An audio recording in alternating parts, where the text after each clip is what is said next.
el vídeo 3 de la sesión 1 y vamos a empezar a explicar un concepto que en principio está alejado de los postulados biológicos, más cercano a la química, y es la entropía. Veremos que la entropía es un parámetro que nos permite explicar el funcionamiento del sistema desde una perspectiva quizá más ingenieril, pero que vemos que podemos ligarlo muy bien con conceptos biológicos si establecemos el nexo adecuado. ¿Cómo podemos entender la entropía? O de forma poco superficial se ha entendido la entropía como un grado de desorden en el que fluctúa la materia y la energía en una línea temporal. Es decir,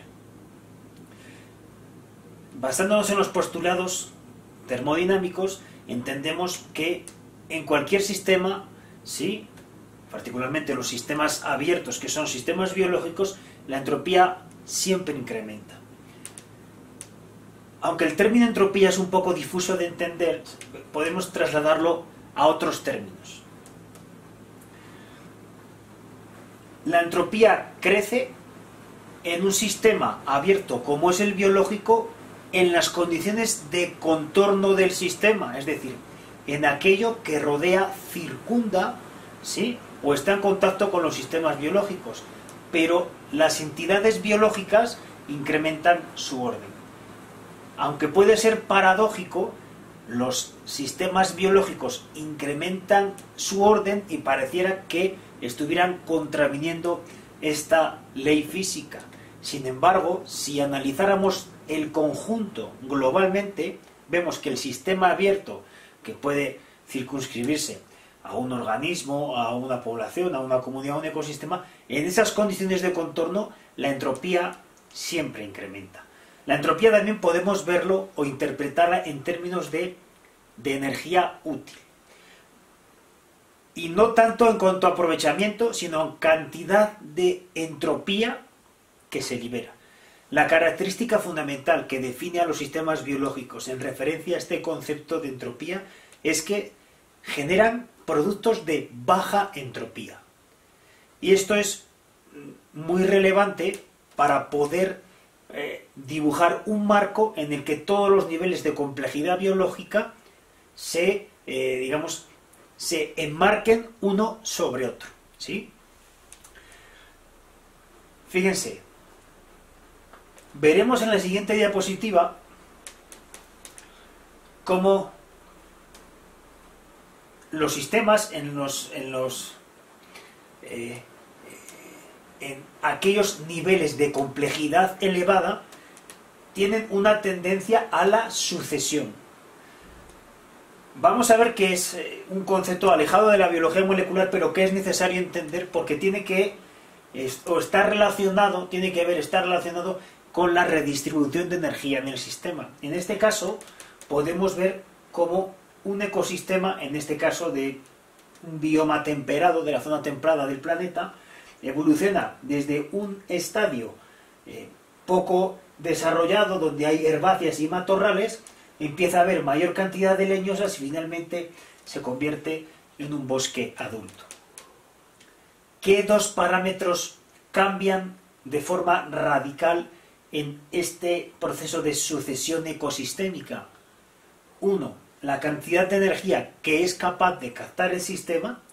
Cuanto mayor cantidad de organismos receptores hay, mayor cantidad de energía capta el sistema. Y otro elemento fundamental, ¿qué cantidad de entropía libera el sistema? Bueno, en este sentido, los ecosistemas más avanzados son los que menos cantidad de entropía liberan. ¿Por qué? Porque los ecosistemas más avanzados son más diversos.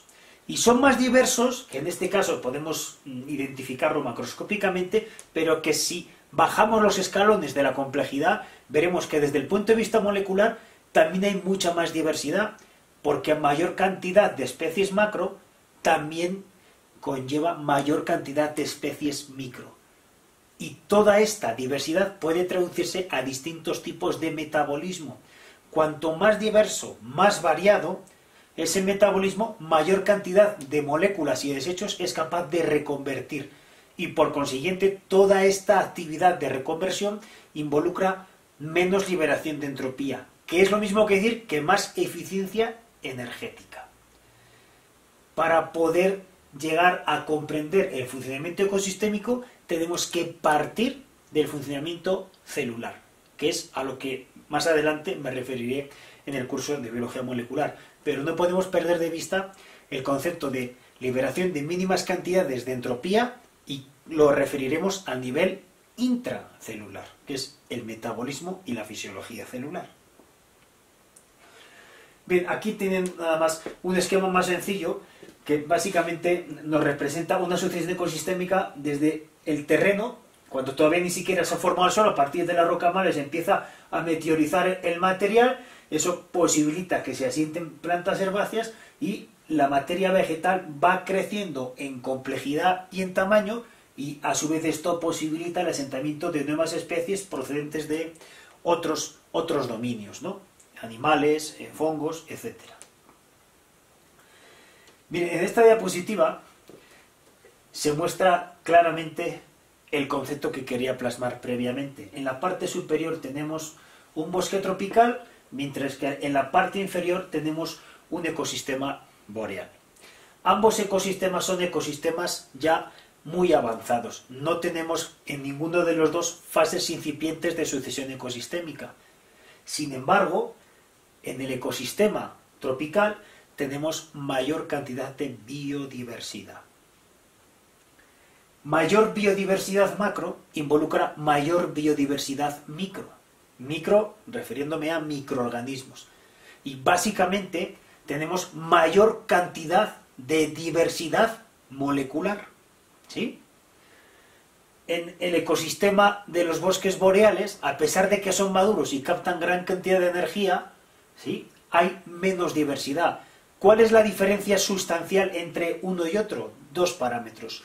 Por una parte, el input de energía que llega, porque en las zonas tropicales, ¿sí?, la cantidad de radiación luminosa, como incide de forma más perpendicular, propicia que se capte una mayor cantidad de energía, ¿sí? Y hay mayor cantidad de... no hay escasez de agua, ¿sí?, y hay mayor temperatura. La mayor agitación molecular propicia mayor interacción y eso deriva en generación de nuevas reacciones que finalmente derivan en mayor diversidad molecular, ¿sí? Esto, aunque es un concepto un poco abstracto, en sesiones sucesivas del curso vamos a poner algún ejemplo para que veamos cómo determinadas condiciones abióticas del medio facilitan que se produzcan unas reacciones y estén o sean menos predominantes otro tipo de reacciones. Los clásicos ejemplos son ecosistemas donde las temperaturas son bajas comparados con ecosistemas donde las temperaturas son altas, y comparar los índices de diversidad. Otro parámetro interesante que quería mostrar en la ilustración de la diapositiva, les muestro un gráfico donde se representa la dinámica de crecimiento microbiano. Aunque no es una clase de fisiología microbiana, ¿sí?, sí pueden ver que en esta gráfica podemos identificar las distintas fases del crecimiento microbiano. La fase lag, que es básicamente el segmento temporal en el cual la bacteria o el microorganismo se adapta a las condiciones de cultivo. Posteriormente tenemos la fase exponencial, que es aquella que se caracteriza por una duplicación en el tiempo de la biomasa. Al final de la fase exponencial tenemos una fase estacionaria, ¿sí?, que es básicamente aquella parte del cultivo en el cual no hay un incremento de la biomasa y la energía se utiliza en mantenerse. Finalmente, la fase de muerte. Me quiero detener particularmente en la fase estacionaria y en concreto en el concepto del mantenimiento. ¿Por qué creo que es relevante ligar este concepto de mantenimiento con la biología molecular? Porque veremos que la estrategia como he comentado en otros vídeos, que persiguen todos los organismos es la adecuación, ¿sí? Y la adecuación persigue obtener unas condiciones razonablemente estables y largas para obtener la reproducción y finalmente extender su información en el espacio y el tiempo. La energía de mantenimiento es muy importante porque permite al organismo tomar la disyuntiva de mantenerse, ¿sí?, o reproducirse. Hay veces que las condiciones ambientales no permiten más que una opción, porque lo lógico sería mantenerse para después reproducirse, pero hay condiciones en donde solo se mantienen.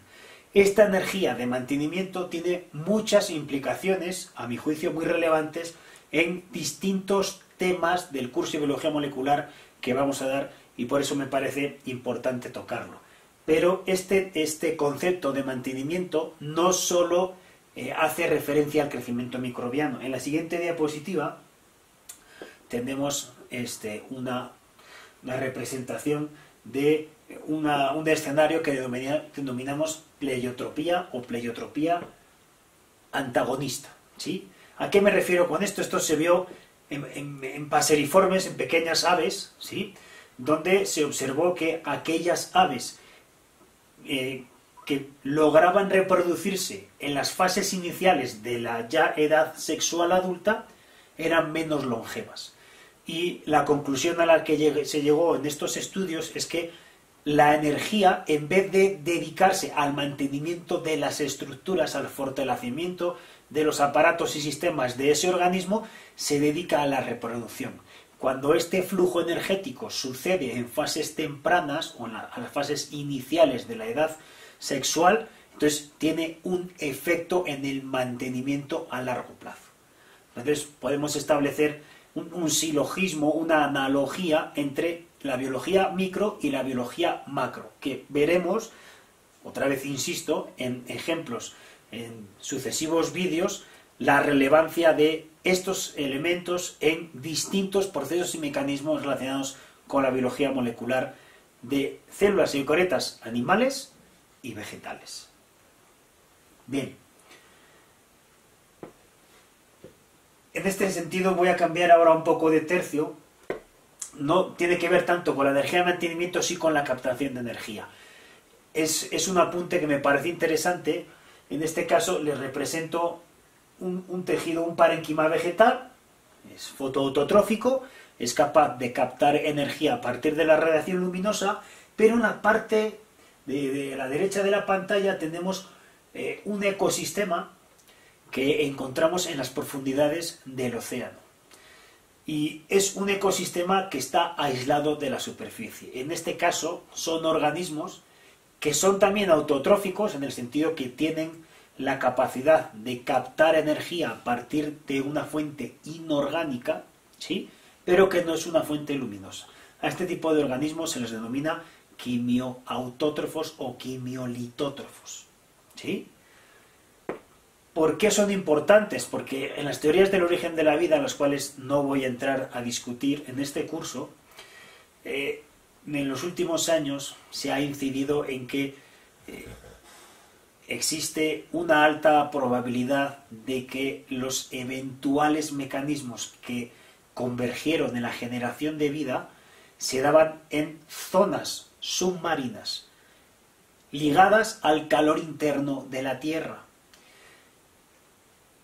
Y esto tiene una profunda relevancia porque aquellos mecanismos que eventualmente pudieron surgir en momentos muy tempranos en la historia de la vida en la Tierra se distribuyeron en el árbol de la vida. Y eso nos permite explicar o razonar por qué los procesos de captación energético son tan comunes o tienen tanta convergencia en todos los organismos del planeta.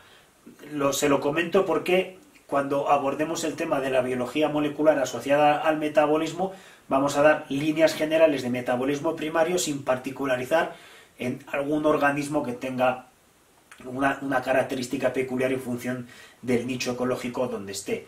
Y se dan estas rutas metabólicas generales porque son comunes, porque son básicas y porque deben tenerlas en consideración para una eventual explicación o contextualización de distintas ideas a lo largo de su licenciatura.